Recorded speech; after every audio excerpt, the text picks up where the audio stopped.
चला तर मग आपण सुरुवात करूया आपल्या आजच्या रेसिपीला। मी इथे अर्धा डझन केळी घेतलेली आहे।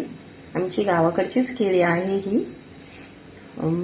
चिप्स करण्यासाठी अशी हिरवीगार कच्ची केळी पाहिजे।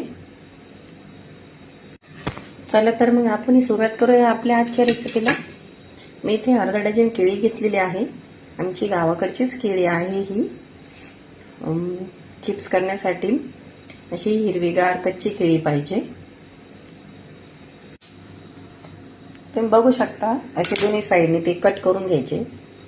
कट केल्यानंतर त्याची वरची जी साल आहे ती पूर्णपणे काढून घ्यायची।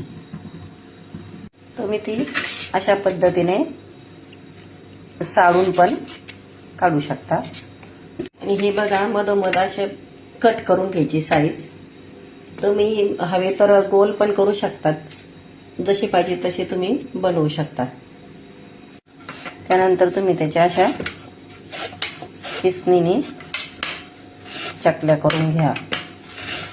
हवे तर तुम्ही डायरेक्ट तेलात पण सोडू शकता आणि असे किसून पण टाकू शकता। तुम्हाला जसं वाटेल तसं तुम्ही त्यात टाकू शकता। हे बघा किती सुंदर रंग आलाय। त्यानंतर बुडबुडे थोडेसे कमी झाल्यानंतर त्यात इथं मी थोडंसं मिठाचं पाणी केलेलं आहे, ते थोडंसं त्यावरती टाकायचं।